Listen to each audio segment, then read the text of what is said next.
it's Isabella here and welcome to a new video. Today's video is going to be my long-awaited, maybe not, Zootopia 2 spoiler discussion video. Now, I have so much to say, so this is going to be a long video, I'm pretty sure. So, buckle in and let's talk spoilers! Alright, so I set up my ambiance, blue, purple, and green for Zootopia, so yay! We've all waited 9 years for this movie. When the first one came out and was super popular, I remember the actors talking about doing a sequel. And that was 9 years ago. And they ended up doing nothing for so long. I don't know what happened. I don't know why. But I'm just happy we finally got something. I'm so happy we finally got Zootopia 2, even though we had to wait 9 years for this.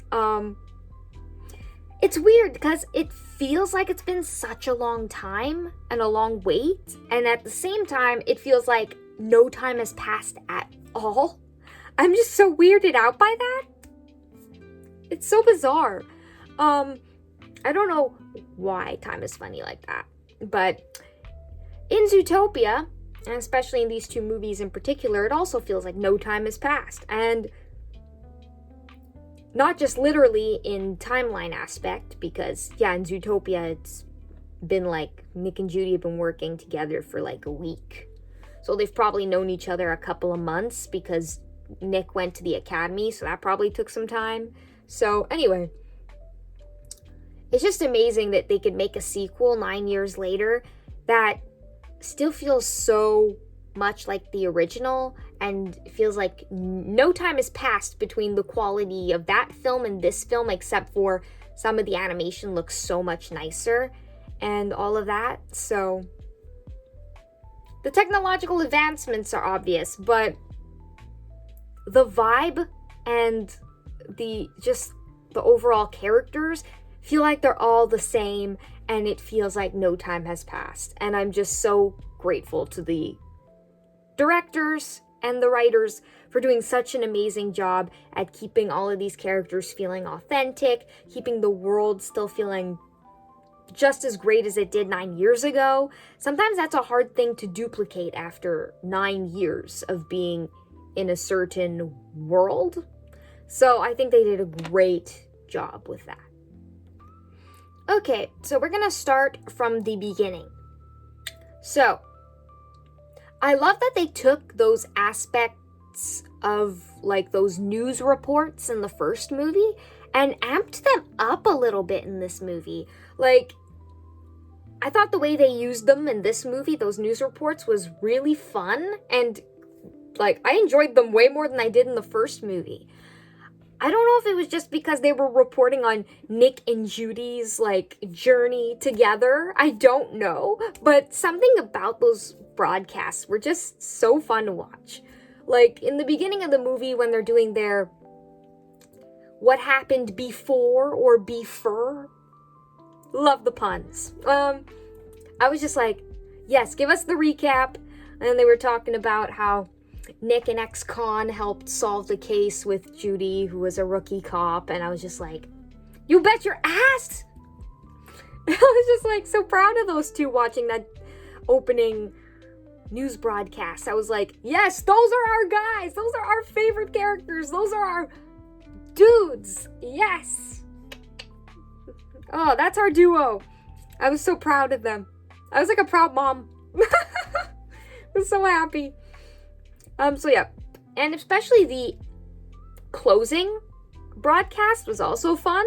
Loved that they were talking like, now police officers Nick and Judy just solved another conspiracy. And I'm just like, yes, they did! Hallelujah! Oh, I'm these characters' hype person. I'm like just hyping them up all the time. I'm just like, yes! Yes! All of their successes and their failures, I am there, and emotionally a little too much. But yeah, the news reports were fun. I really enjoyed those. Now, there are lots of commentary and things that the movie makes on modern society and current society, I'd say. That whole Mayor Windancer, who was actually an actor turned mayor, I was just like, anybody can run for politics. Anyone can run. Like, reminds me of the state of the US. So, anybody can freaking run for office. Even incompetent people who have no experience in politics whatsoever. It's just like, oh, brother. And also the whole corruption in politics and, you know, disrupting elections. And rich people putting who they want into power to help further their agenda. Lots of calls to the current state of the state, I'll say. Yep, I won't get into it too much. But yeah. Mayor Windancer was fun. He was a bit full of himself. But in the end, he redeemed himself a bit. He finally stood up to the Linksleys, and I was just like, finally, dude! I was worried he was gonna be their lackey and going along with everything they said the whole movie. I was just like, come on, dude, do the right thing. Come on. And he finally did at the end, so I was just like, thank you. Don't know if he'll still be mayor in the next one, but we'll see. Now, they did a lot of things in this movie to demonstrate the differences between Nick and Judy. And one of those was their morning routines. Like, that whole waking up sequence, getting ready and going to work sequence, I was just like, they are so different, but it's so great. I love them. It's like, Judy gets up at like 5:30 and she's like, all excited to get to work. And Nick is just like, I don't want to get up. With his head in the pillow. And I'm just like, that is so Nick. And that is so Judy. It's just, oh, it's so fun. Little things in this movie made me so happy. I think I've caused people in my family major concern and worry for me. Like, this is not just a movie. This is my lifeblood. This is giving me life. It's so good. Oh, I loved it. The next part I really liked was the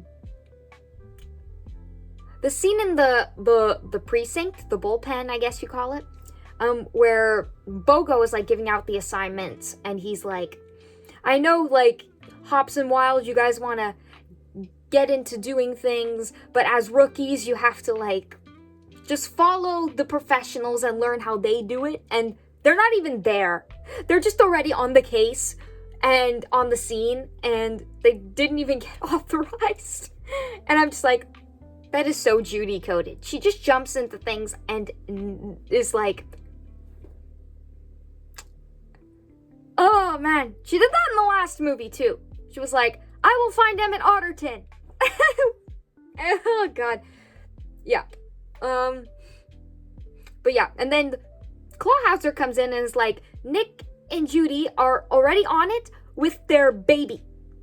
And I was just like, I know it's not their baby, but it's still like, the fact that that line was even said, I was just like, I never thought I'd hear that line in a canon Zootopia movie. Like, wow. Yeah. Would love to see them as parents one day. Maybe not in the movies. They probably won't go that far. But fan fiction is where that idea lives. And I'm super happy for that. Whether they have hybrid kids or bunnies or foxes or whatever you call them, I don't know. Anyway, that was really cool.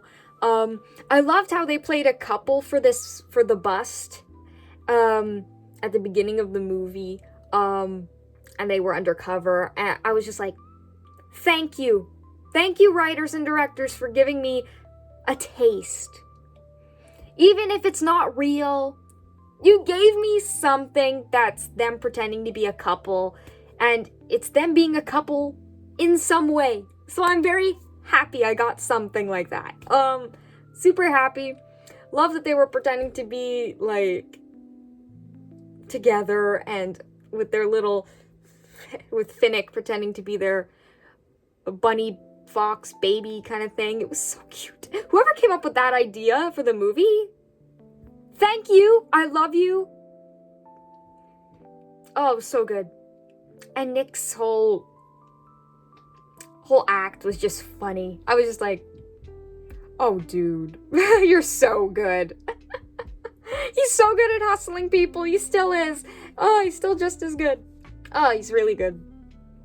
And when he calls Judy babe, I was just like, that's canon! He called her that. It was just undercover, but again, another thing that I never thought I'd hear in canon. Said by one main character to the other. So, am I happy about that? Even though they're not really a couple? Yes. Yes, I am. Also, the fact that what was it, armadillo? I think it was an armadillo, at the docks, was like a fox and a bunny, and he's like, okay. It shows that, one, interspecies couples seem to be a thing in Zootopia, even though we haven't really seen them. We mostly just see couples of, like, mammals that are the same species, like elephants with elephants, sloths with sloths, etc. So, but at least we've got this confirmed that interspecies couples are a thing, and they're not really taboo, which is a thing in many of the fanfics. People are like, yeah, this is a struggle that those two characters have to face to be together, whereas in Zootopia, the actual canon, it's not the case. It wouldn't be that hard for them to get together, which, you know what, it's cool to have a little confirmation of how the politics and the world of Zootopia sees those kinds of relationships. So I kind of liked that. And yeah, a fox and a bunny are a little odd, but what do you know? If two enemy species can get along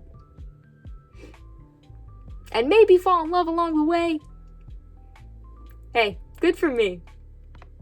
Something I also want to talk about is the score, which is also done by the same guy, Michael Giacchino, I think. Loved it. I felt like this score was even better than the original Zootopia score, and I was just like, it just felt amped up. It just felt so good. I was eating it up. All of the music, it was just so good, and I was loving every second of it.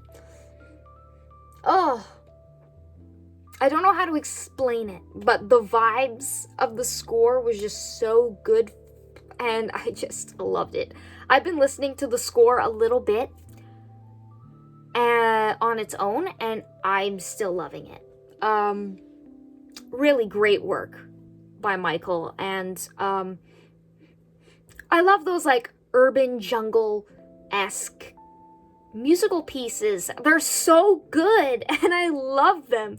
They just add to the ambiance and the happiness that I feel in this world and the uniqueness of this world, and I just eat it up every time, the whole time I'm watching the film. So, after the whole debacle with the whole chase scene gone wrong, Nick and Judy are in trouble. And Bogo is like, is there a reason, Nick, that you never take anything seriously? And then Judy, he says to Judy that sometimes you can go a little too far or be a little too much. And he is not wrong. Those are issues that they have to work on they have to work on themselves a bit to grow. And yeah, everyone has character flaws. Everyone has things that they need to work on. So those are obviously what Nick and Judy's are. But I also like that Bogo said, despite my best efforts, I like you. And I was like, that's a long way to go, Bogo, from not liking Judy at all in the beginning to now actually liking her. Though he can still be a little iffy on her a bit. But I'm glad that he's definitely come to, well, what's the word I'm looking for? Definitely come around to Judy. And I really liked that. Because as her boss, he's going to be around a lot. And Judy's going to have to deal with him a lot. So I'm happy that that dynamic is getting a little better. Because, yeah, in the first movie it started a little rocky. And then it kind of got fixed. Then, as they're having this conversation, then Nick comes in and is like, making jokes is a classic defense mechanism for someone with a traumatic childhood. And then Bogo is like, would you like a traumatic adulthood? I'm just like, I laughed so hard. I was like, oh, that was the funniest joke in the movie for me, I think. That's the one I remember the most vividly, and like line for line, I could quote it. That's just how funny that scene was. I was like, poor Nick. Is there more trauma that we haven't seen from him than just the Ranger Scouts incident? Because I don't know. Feels like there might be more behind that. Who knows? Maybe they'll talk about that in a Zootopia 3, because I think there's a bit more of Nick's life that they could elaborate on and give us more on, like his father, if his mother's still alive. Like, we don't know any of these things about Nick. Judy, we have so much info on her and her family. We don't know much about Nick's, except from concept art and old story versions. That's basically it. And we don't know if any of that's even canon. So it's like, I'd like them to go a little bit further into Nick's backstory a bit more in a future film. But we'll see if that ever happens. Next, the partners. Partners therapy, not couples therapy. I already am confusing myself. The partners therapy scene was fun. The whole part where Dr. Fuzby calls Judy out for speaking before her partner, not allowing him to speak or have a word, and she's like, what is she, thumping her leg or something as a sign of discomfort, and like just being in denial about how just like dysfunctional her and Nick are at this point. And I'm just like, damn, Doc.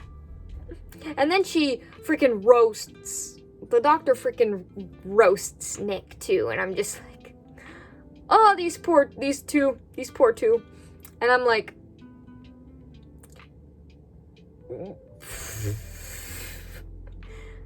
the scene was good. It was fun.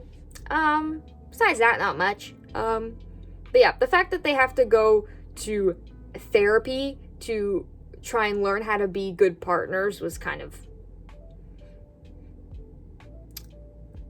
not what they needed. They just needed to go on a good case where they could learn how to communicate and how to listen to each other. And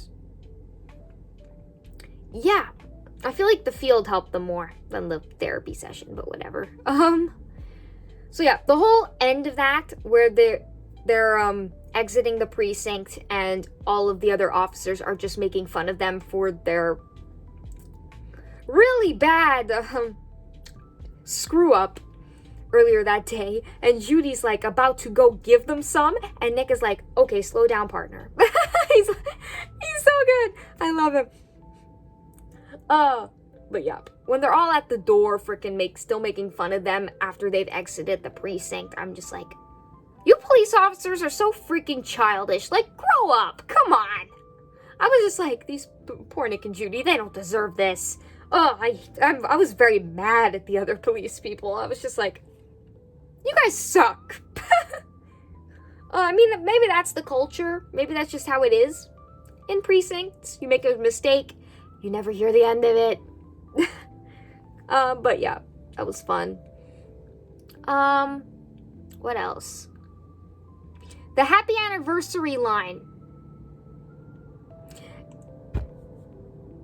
I was just like, the way Judy said it was so enthusiastic. She was like, happy anniversary!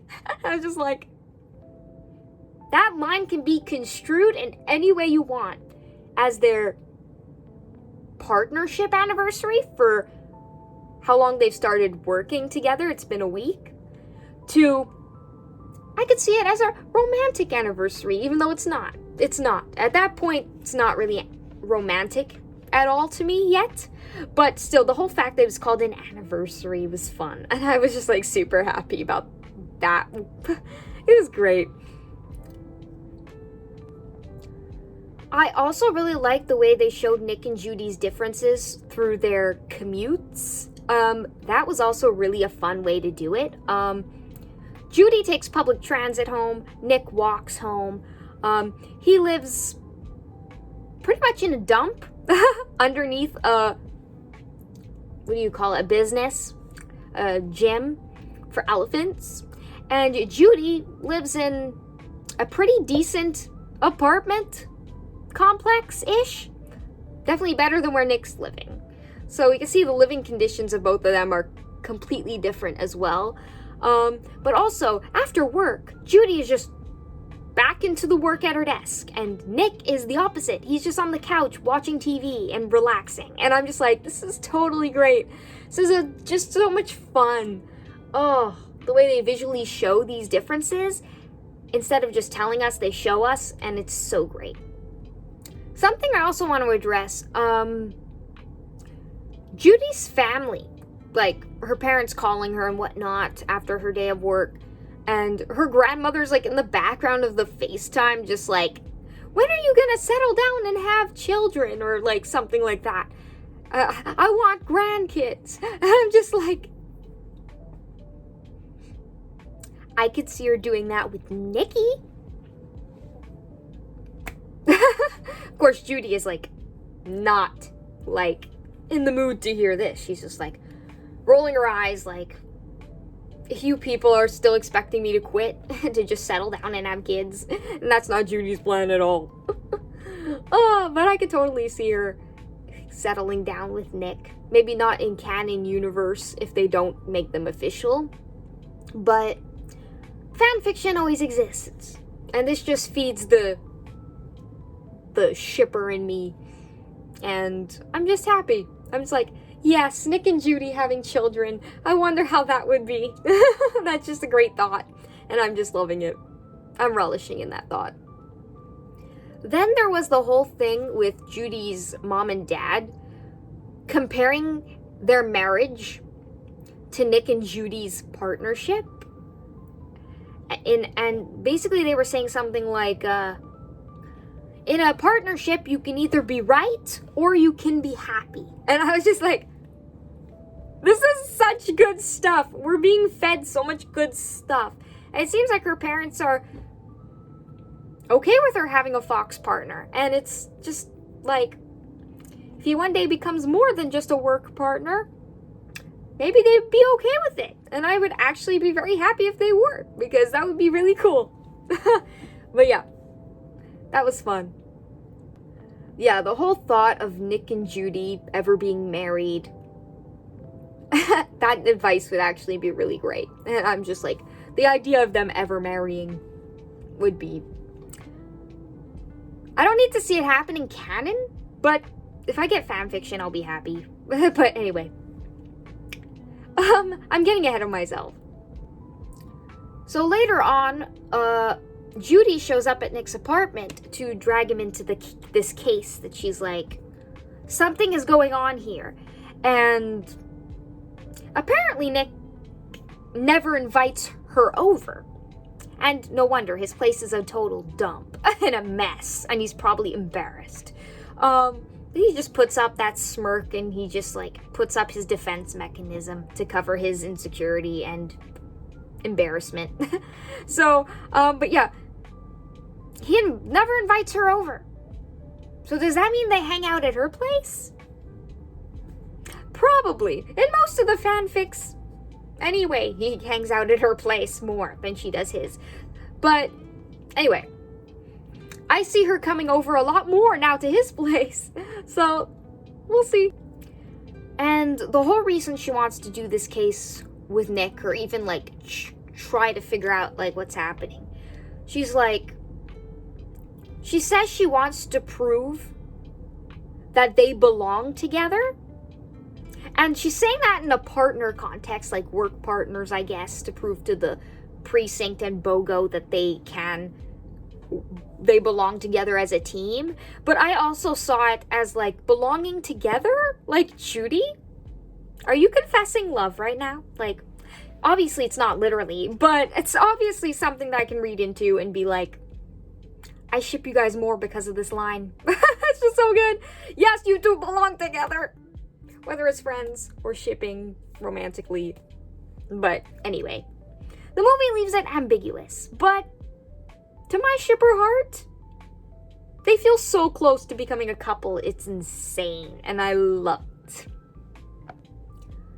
The way Nick looks at Judy when she's not looking, or even when she is looking, sometimes I'm just like,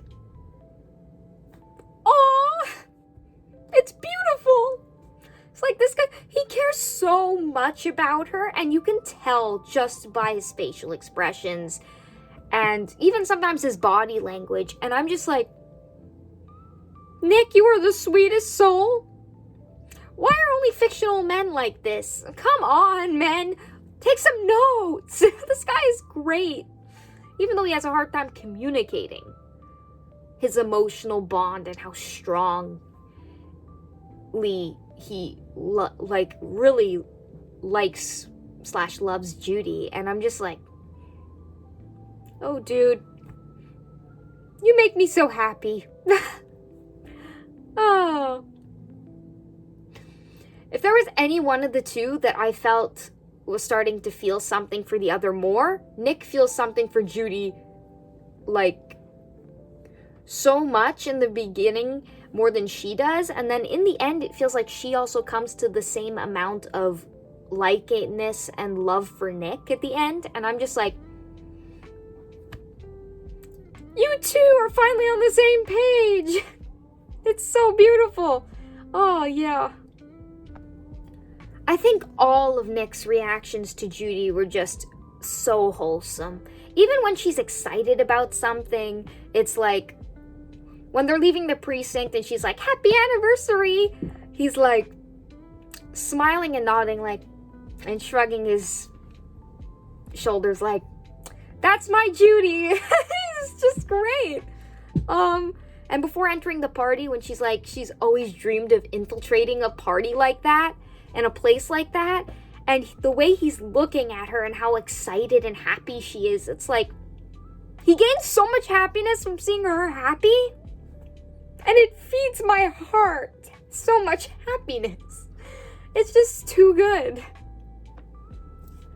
And when Judy reveals that she had the clothes for the party the whole time, and Nick is like, oh, right, we were always gonna go in anyway. And then Judy's like, it's called a hustle, sweetheart. And I was like, yes, you use that line. You use that line. I loved it. Oh, it was so good. And he's like, okay, our page is your page. Got it. It's like, yeah, dude. Yep, it's her page. Oh, it's so good. And then when he puts on that suit and he's looking at himself with all this pride and like surprise, it's like when he tried on his scout uniform, and it's like he's so proud of himself, and it's so sweet considering what he says at the end of the movie. And I was just like, yeah, Nick, you look good. Be proud of yourself. And when Judy comes out in her dress, I think he just totally think she's really pretty. And I'm just like, I love this, getting to see them in formal attire. Something I just needed in my life, and I loved seeing them interact in those outfits. It was just chef's kiss. Now, one of the issues that Nick and Judy have in this movie is not being on the same page. Like, Judy just runs into things head first and already knows what they're gonna do. And she doesn't tell Nick anything. She just drags him along through most of the movie and most of everything. And she doesn't talk to him. She doesn't communicate with him and, like, try to discuss it with him.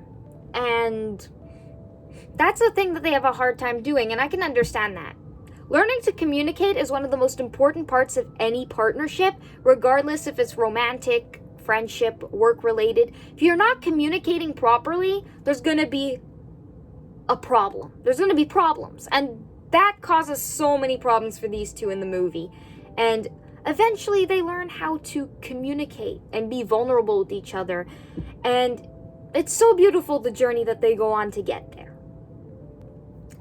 At the party, I love the way when they're getting into the VIP section, the way Nick offers his arm to Judy is so boyfriend, so couples-like, that it just made me so happy. I was just like, she's on his arm! And they're in beautiful formal wear, and I'm just like, yes! And he looks all too happy to have her so close. And the way she calls him a clever fox sounds so flirty. Like, I love the way some of these lines are delivered. It's just so good. I'm being fed so much goodness as a shipper, and I'm super happy.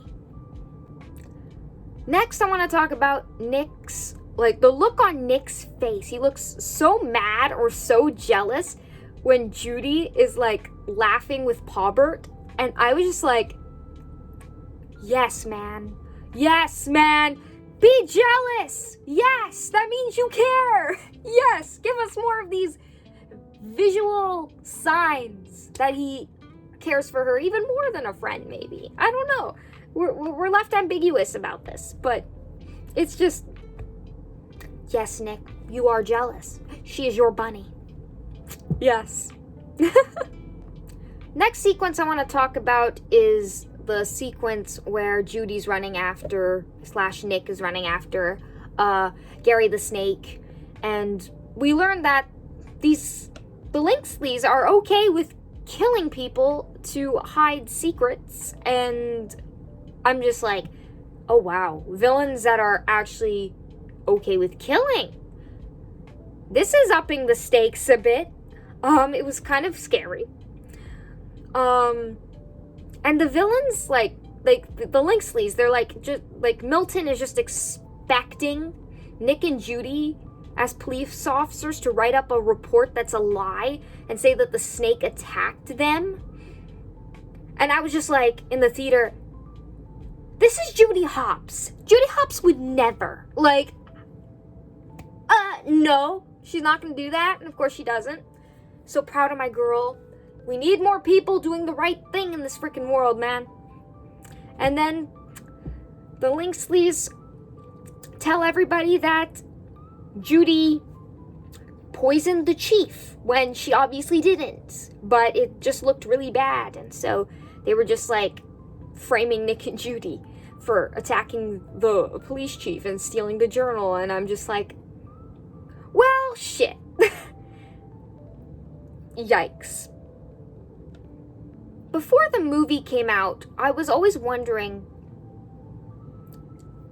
how Judy and Nick could be framed and how the police would actually believe that Nick and Judy would do anything that they were being accused of. Because Chief Bogo knows them. He would never think that Judy would actually go and do something like this or anything. He wouldn't believe the Lynxleys. So the fact that he got incapacitated and put out of commission makes that part that I was confused about make more sense. So I was like, yeah, Bogo out of commission makes sense, because there's no way he would send the police force after those two. He wouldn't believe for a second that Judy would attack anybody. So, yeah, they had to get Bogo out of the way to make this make sense. So, I was happy it made sense in the end. The whole thing about the mayor, like Mayor Winddancer, being like a corrupt politician, I guess. Because one, the Linksleys were the ones that pretty much helped him get elected. So pretty much the election was faked, or something of the sort. There was some canoodling going on behind closed doors, and that speaks volumes to what's currently happening in the world. But also, just like him, the mayor, like Winddancer's just like listening to these rich people and just doing whatever they say. And it's like the Linksleys, they think they can just do whatever they want. They think they're above the law. And I'm just like, I hate people like this. And there are people like that in real life. And those people piss me off so much that I was so happy that they finally get what's coming to them in the end. I was just like, yes! Bad people should be put in jail. No matter how rich and powerful you think you are not above the law. Thank you. Ugh, I hate people like that. Next, we get to see Mr. Big, Frou Frou, and little Judith, and she's so cute. Oh, she's already becoming one of those really scary little girls. She's just like so cute one minute, and then she's like deviously thinking about what she's gonna do to Weaselton, and I'm just like, oh man, cutie pie. But yeah, Mr. Big steps in to help Nick and Judy.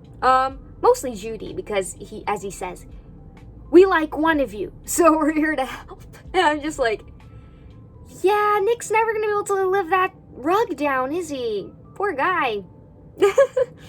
But yeah, Judy and Nick come in a package, so you have to help them both. And yeah, so they try to give them new identities, try to get them out of town. And Judy's not having any of it, but of course Nick is like, yes, let's get the fudge out of town. Obviously she convinces him not to. But yeah, we also see that Mr. Big is afraid of the Linksleys, and I felt like that made them so much more scary, because if a mob boss is afraid of a rich family, then they must be freaking terrifying, and they must be really bad people. Like that was the point where I was just like, these villains are kind of scary. And they're scary not just because of the power that they hold, but also because these kinds of people are real in real life. And that stuff is totally scary. And I just, oh, that was terrifying.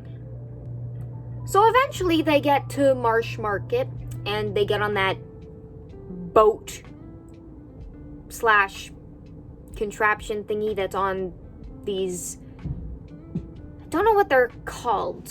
But anyway, Judy says happy anniversary again.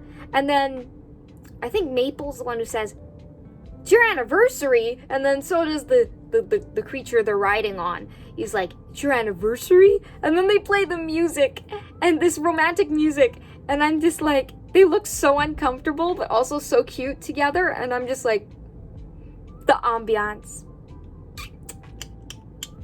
Like, and Nick and Judy aren't even like, they never deny that they are like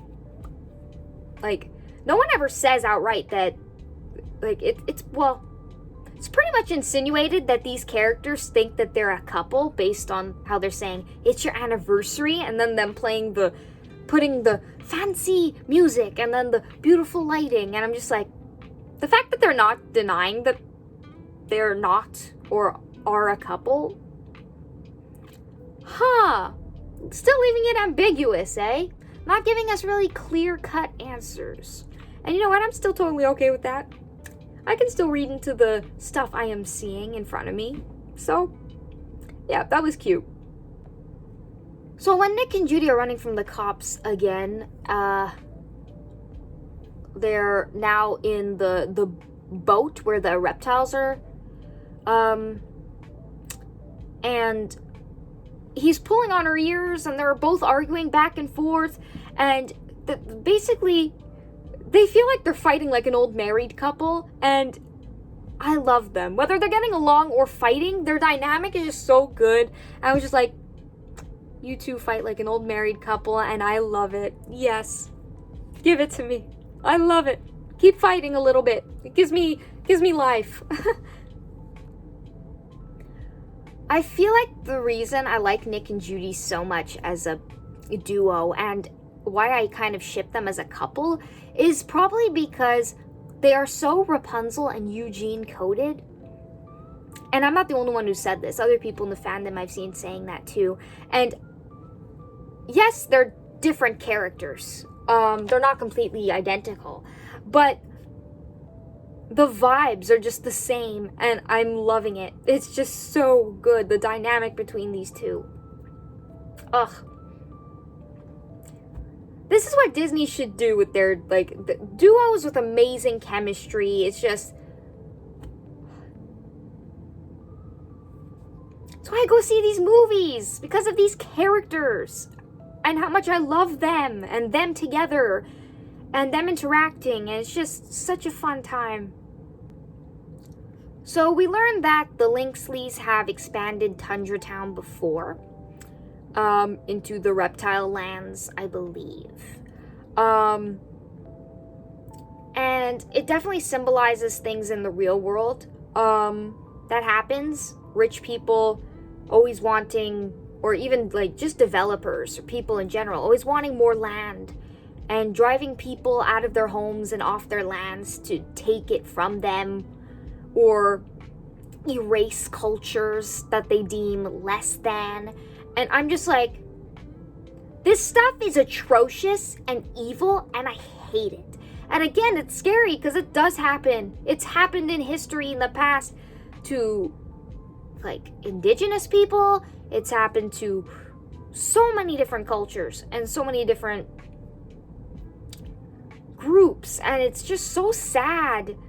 And it was tearing at my heart. I was just like, this is awful. These people are awful. And it just made me so mad and emotional. And I love that Disney is tackling these kinds of things because they're so important to discuss and to tackle. And that's the reason why I loved this movie more. I feel like they just keep handling these tougher and tougher topics, and I just love that when a movie addresses those kinds of things. And that's why I like some of the Hunger Games books, because they address similar things. And I feel like Zootopia 2 definitely leaves room to discuss these kinds of things and to open our eyes to how these kinds of things are still happening in real life, and it's not okay. Alright, on another note, next we're at Nick saving Judy's life in the pipe, because he warns her not to go in, and she still does it and risks her life, and he doesn't even hesitate to jump in after her. And I was just like, wow, dude, you're putting aside your own life and worry about your own self-preservation for your best friend / partner? Dude, you love her. Come on. You do. Come on. I don't know if I'd risk my life for my friend. I mean, she's great, but I don't know if I would do that. But, the way he grabs her and holds her and gets them out. Oh, Nikki. I love you. You're such a great dude. Love Nikki. So, there's this scene where they're talking to these, goats? I'm not sure what they are. Mountain goats, I think it is. And, that line where they're saying, have fun at the honeymoon lodge, and then Nick is like, thank you! Another line where He's not even denying or saying, oh no, we're not a couple. We're not a... He doesn't do that. And I'm just like, yes. Nick probably wants them to become a couple at some point. I don't know. But all of the signs that Nick is giving me feels like it's getting to there. I don't know. I'm guessing, like, it feels like he falls first. I'm pretty sure. It's just feeling like that for me. But I just love that line. It just fed my shipper's soul. No, the honeymoon lodge for the win. Then things get more emotionally serious. The carrot pen symbolizes their partnership, as Judy even says. And Nick and Judy fighting over the pen till they drop it and it breaks? That broke me. It broke me. Seeing that symbolizing their breaking / broken / bond that's falling apart was so hard emotionally, but I still loved it. Their ups and downs, I love them regardless. I'm just like so... The things that make me sad and happy, and the things that make me happy make me double happy. I don't know. This movie just has a magic to it that just gives me everything. So then we have Nick and Judy separated in the honeymoon lodge, and they're both like, well, she's doing her own snooping, and he's like looking for her.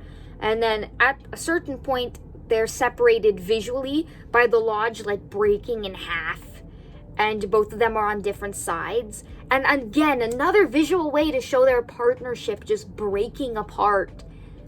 And it was gorgeous. Oh, the cinema. Oh, it was so good. Heartbreaking, but good. Sometimes you gotta break yourself down to build yourself back up. So, in this case, that's what Nick and Judy needed. Their partnership to break down so much to the deepest depths that it could go down, and that way they could get to the tippy-toppiest best version of themselves together by the end. I also liked the thing that Judy says in the honeymoon lodge, where she's like, people like have to be brave enough to do the right thing. And I think about that in real life. A lot of people are afraid to do the right thing because they might end up dead or something bad might happen to them. And I'm like, yeah, that's why people tend to go along with doing bad things. And Judy, though, has a point. Being brave enough to do the right thing, like, even if it might get you killed, is, like, still worth it.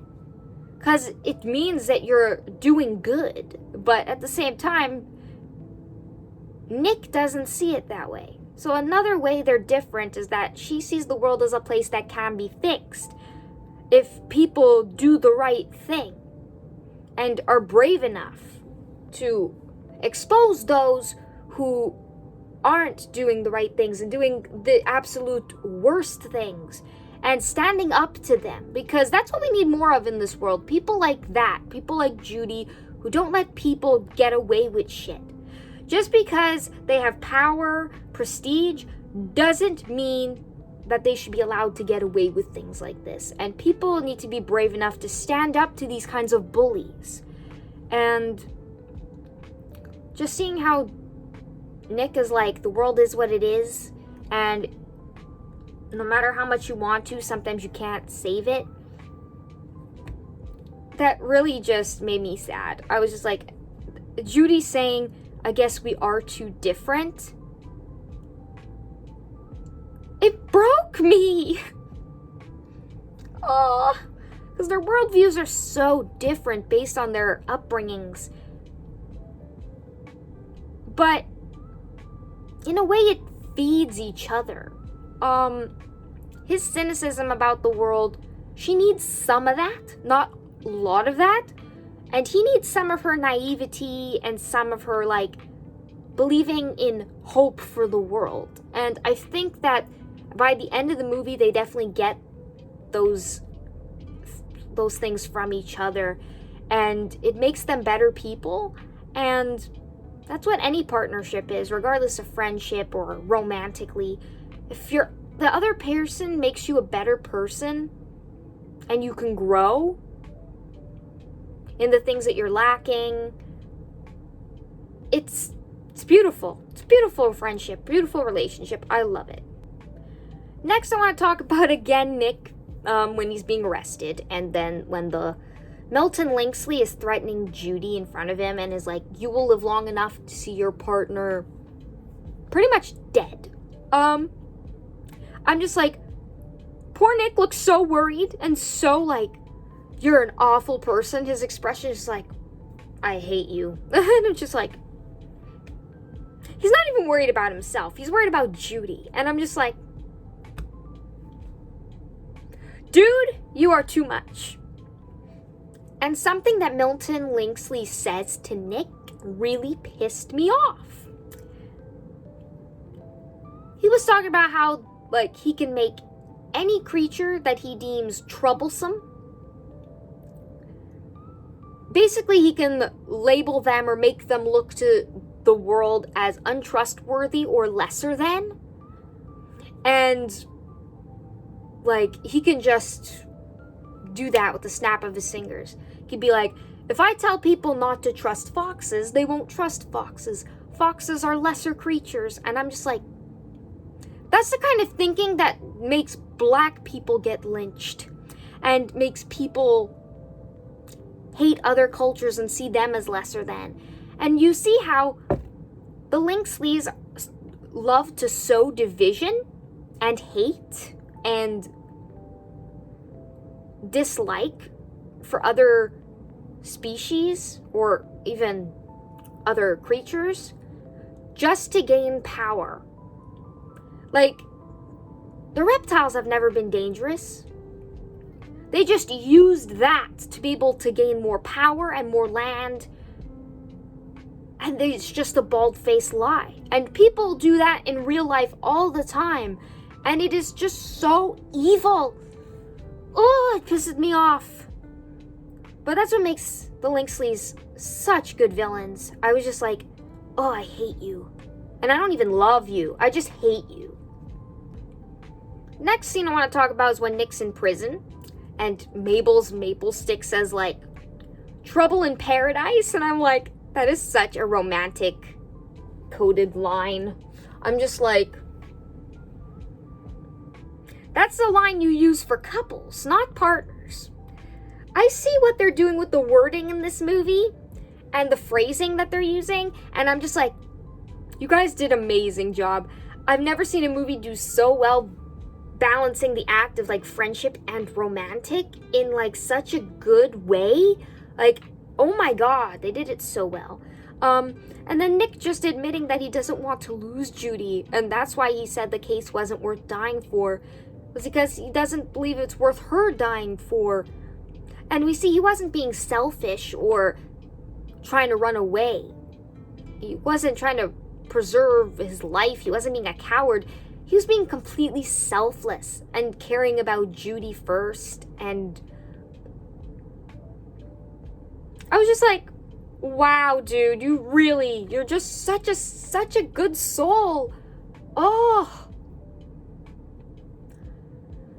The next moment I want to talk about is when the Linksleys start basically telling the police what to do and start bossing them around as if they're, like, the chief of police. Or I'm just like, oh no. And they're trying to get law enforcement to do their dirty work for them.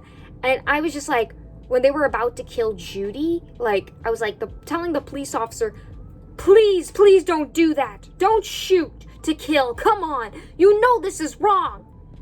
And she didn't. I was surprised. I was totally didn't think she was going to do it. Of course, the thing gets shot anyway, but it's an accident, so it doesn't really matter. But rich people love to pay off cops and get them to do their dirty work and cover things up. There are dirty cops in the real world. I'm glad that there weren't any dirty cops in this movie. I'm glad the cops, at least in this world, they seem like they're not bribable or bad cops. So thank you. At least something is right in the world of Zootopia. Next, I want to talk about Judy being so worried for Nick and vice versa in the weather wall. She was so worried about Nick dying, and I was just like, Judy's finally starting to see, like, Nick the way he sees her. I feel like she's finally getting to the same page of, like, her feelings and how strong they are for him and how much she cares. And it was just like, I was just so happy. I was just like, she is so worried about him. And I'm just like, I was so scared in the weather wall. I was like, this is intense. It felt like the bad guys were going to win and the good guys were going to lose. And of course it's a Disney movie, so I knew Judy and Nick wouldn't really die. But I still felt those stakes, and it was really impactful. And I was just like scared out of my wits. Oh my God, my anxiety levels were up. This was so stressful. Oh man, but it was so good. So good. I loved that when Nick thinks that Judy is dead, when Paubert says she didn't make it, instead of giving up, he's still fighting. And I loved that. It was basically, as Paubert said, he doesn't know when to quit. And we saw the same thing with Judy in the first movie when Gideon said, you just don't know when to quit. And I was like, Nick is getting something from Judy, where he's like learning not to quit on something. And he's basically like, even though Judy is gone, he's still like, Judy would want me to finish this case and finish this off. And so he's determined to do just that, even at the expense of, like, I'm just like, wow, man, you have grown. You have grown so much, Nikki. I love this. The character growth between, like, Nick and Judy and how they grow from each other is just the best progressive relationship I've ever seen. I'm just so happy with it. I love that even when Judy, like, is right there on the ground, she's still trying to crawl her way to freaking Nick. Like, that just shows how much she cares about him and is so worried about him dying that even though it looks like she's in so much pain and can't move, she's still trying so hard to save him. And I'm just like, if that's not true love, I don't know what is. Like, oh my God. Oh man, literally crawling to him. Trying to crawl to him. I'm just like, I love it. Love it. And then in the end, when Nick and Judy are finally reunited again on top of the weather wall, and they're hugging so desperately, I just felt the emotion so much.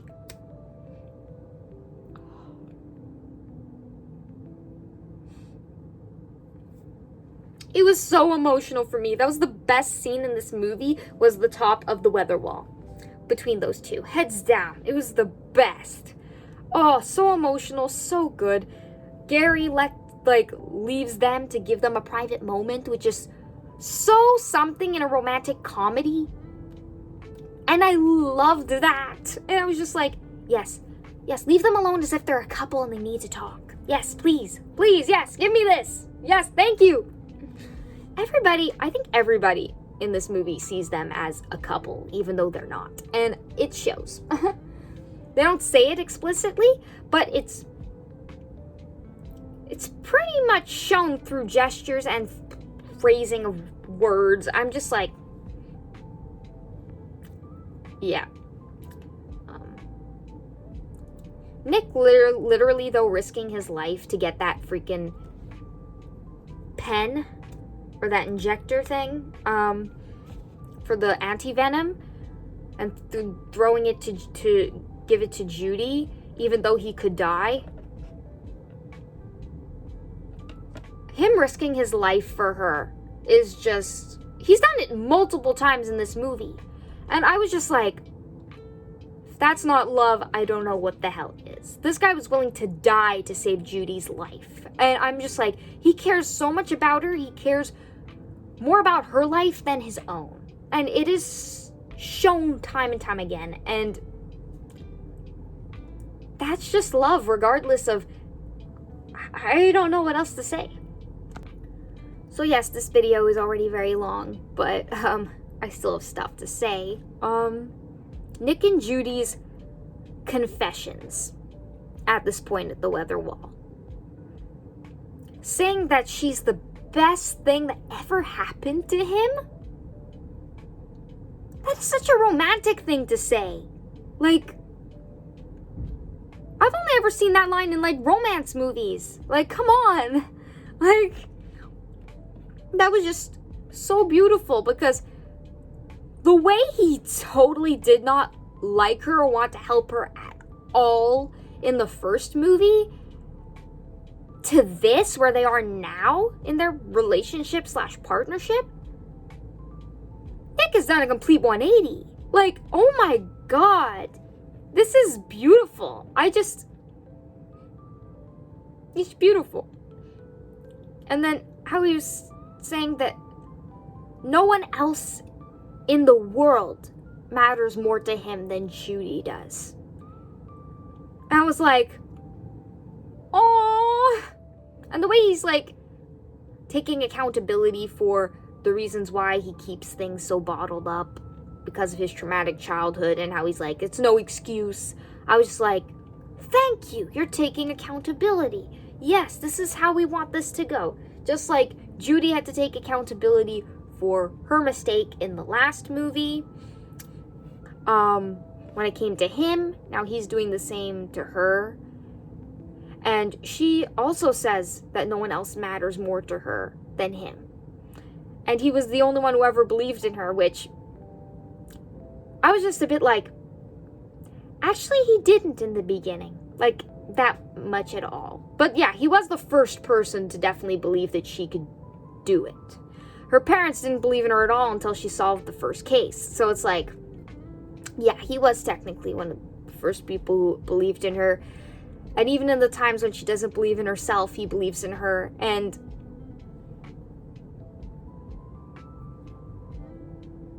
if this isn't the closest thing to a love confession, I don't know what was. I don't know what is. I don't know what ever will be. It's just that good, this scene.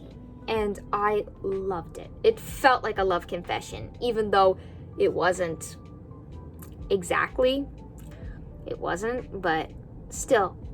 They basically went the furthest they could, implying it's romantic, and just not stating it or making it official. And that may piss some people off, but I'm actually very satisfied and happy. So, yeah. Anyway, now that Nick and Judy are finally in team mode, and they're finally fixed their issues, and are finally better together, I love that Nick defends Judy when Paubert calls her a dumb bunny, and Nick says, she's not a dumb bunny. Because the only one who could call her that is him. And it's a joke. He doesn't really think she's dumb. But when someone else calls her a dumb bunny, he will stick up for his girl. Thank you. Love you, Nicholas. If you want to marry Judy, you have my blessing. Yes. Totally. This movie also had a lot of references to a lot of other films and things. Like, the Linksleys have a hedge maze, and they go full The Shining route, and I was just like, that's the second animated movie to do it this year. But to be honest, I saw Zootopia first. So I was just like, this is so fun. And instead of going through the maze, They just bulldoze through it. And I'm just like, yes! Finally someone does this to a hedge maze! Why are we always trying to go through the maze? Let's actually bulldoze through the maze. Thank you. That was so much fun. I was laughing. I was just so happy. I was just like, yes! This is the right way to go through a hedge maze. Stop going through it like, and getting stuck. No. Just break it through. There was even a Ratatouille reference at the beginning and a Silence of the Lambs one when it came to Bellwether in prison when Nick saw her there. And I was just like, oh my god, this woman is crazy. They're literally playing into her crazy, she, like, lost her mind kind of thing. I was totally buying it. I was just like, she wasn't this crazy in the last movie. They're kind of making it a bit too much. But you know what? It's fine.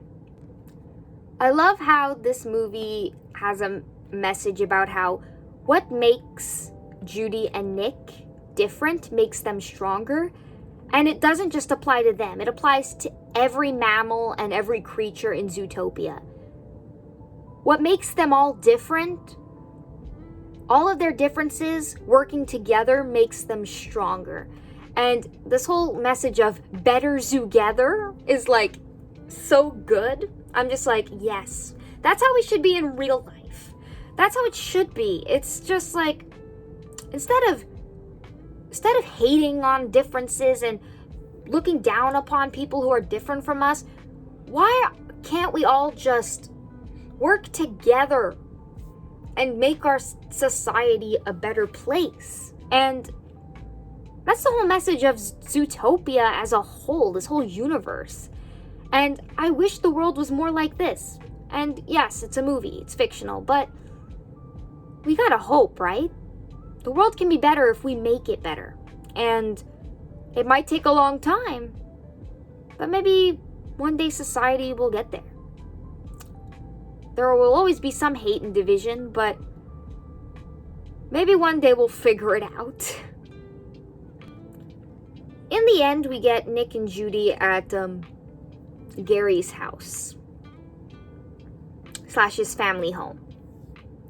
And Nick gives Judy the pen back, which was hers originally, but whatever. They just keep passing this pen back and forth. It's so sweet. And he's fixed the pen, and it's all mended. And it's like their friendship / relationship has been mended. And the recording of Nick saying, "Love ya, partner," and he's like, "I only say that once a decade." I was like, yeah, thank you for addressing that you guys made us wait almost 10 years. But yeah, it was so cute. And then Judy playing it over and over in the post-credit scene on her carrot pen at her apartment. I was just like, Judy, do you love him too? Why are you smiling and playing it over and over? I love it. I love it. It feels like Judy and Nick are on the same page in every way now, and I'm just really happy about that. Something they did in this movie that I really liked was they redid like things that they did in the first movie in reverse. So like, example, now Nick and Judy both have scars. Judy from when Gideon scratched her cheek in the first movie, and Nick when Milton Linksley scratches his paw. And I was just like, the parallels between movies and the way they're doing these, it's just so good. Like, the whole love your dress scene, again, like, in the first movie, it was Judy who said it to Frou Frou. Then Frou Frou says it to Judy in this movie. I was like, all of these callbacks, they're all so good, and I love them. Like, even the line switches, like, it's called A Hustle, Sweetheart. I was just like, yep. Yep, I love that. It was so cool. I just loved it that Nick and Judy both get a movie to each take each other's lines. It's great. Also, Nick and Judy referring to each other as each other's pack / fluffle was so great. I was just like, that is so good. That is so good. I've never heard the term fluffle. That was fun. I was confused too. It was great. I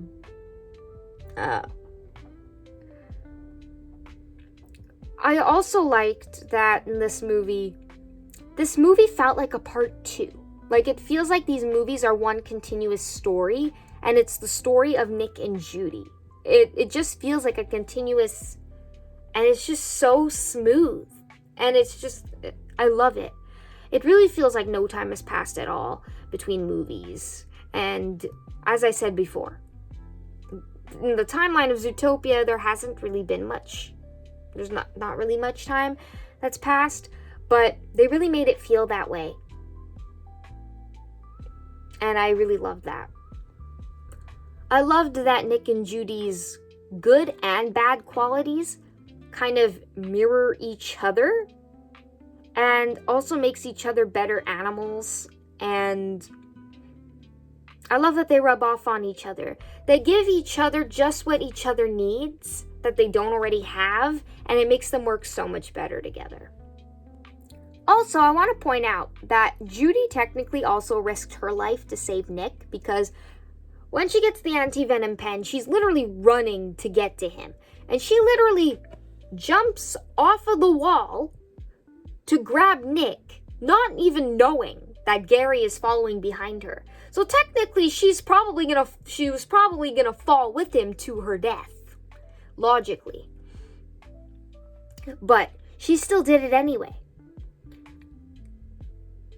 And I was like, wow, she's risking her life for him finally.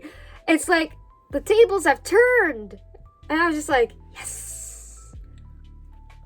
Now you two are on the same page, feelings-wise, and loving each other so much that you risk your lives for each other. And I'm just like, yes. Now Nick and Judy are both there.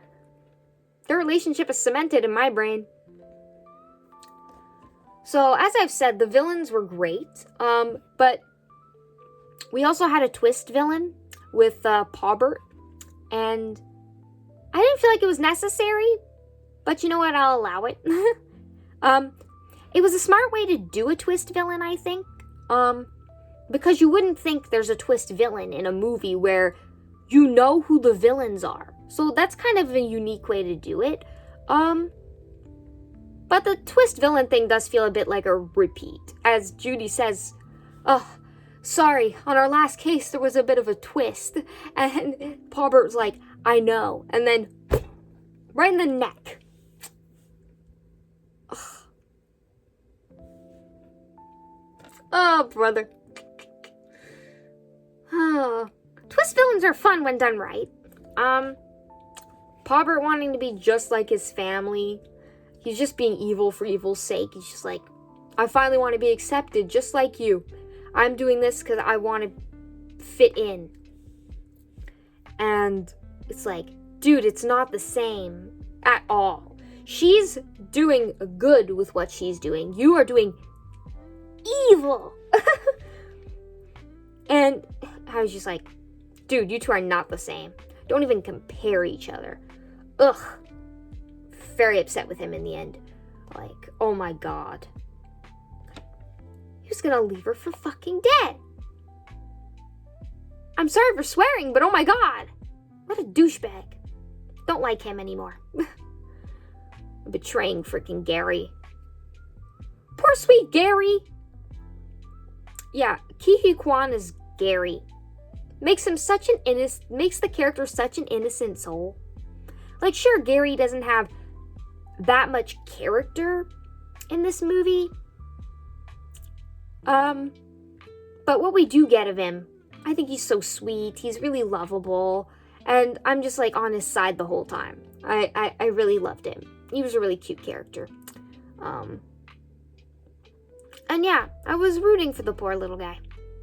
I was really happy to see his family reunited and all of the reptiles getting to move back to that city that they that town or whatever it's called that they used to live in before it got covered by snow was beautiful. And I really enjoyed that ending. It was really sweet.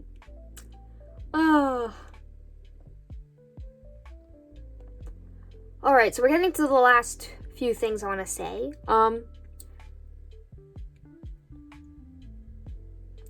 I think I agree with one person who posted online that they said that they were glad that Nick and Judy don't explicitly get together. Because it was so unquestionably romantic and but it's like building up their relationship in such a natural, lovely way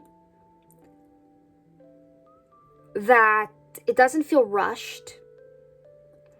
And if it does happen in the third movie, I would be totally okay with that because they've set it up in such a way that it feels like a natural progression from how they were in the first movie to the second and then the third. And it'll be so much more meaningful when they get together because of this. This slow burn is just done in a way that is so worth it.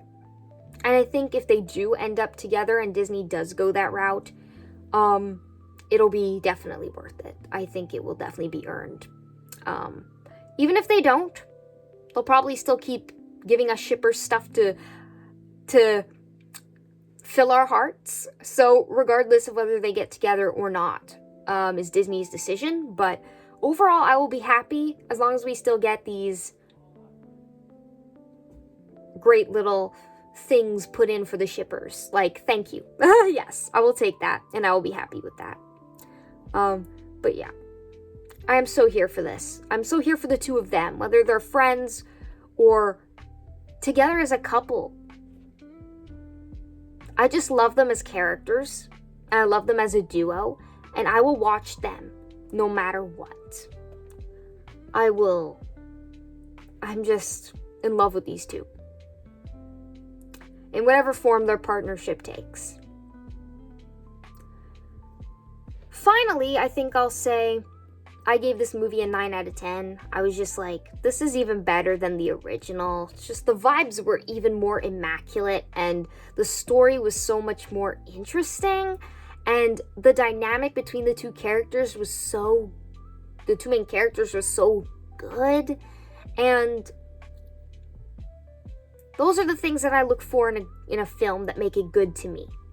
And the topics that it tackles and the messages that it tackles, it tries to say, made this film beautiful. And I am so thankful for Disney making this movie. I think it's their best sequel in a while, and it is totally worth the 9-year wait. Hopefully if they do another one and it's very soon, hopefully the story is just as good. Hopefully they don't rush it and it's so bad. But I do want a new next movie as soon as possible because I love these two characters. But I think I have so much good content that I'm gonna be satisfied for the next 9 years if I have to wait that long, which I doubt because the numbers for this movie are insane. Like breaking records and breaking Endgame records, and that is huge for an animated movie. I never expected this, and I love Zootopia, and I'm just amazed with how well it's doing, and I hope to get more Zootopia stuff in the future, and I hope we keep getting stuff. Hopefully it's good stuff, because we like quality over quantity, but we do like quantity as well. So let me know what you guys thought about this movie.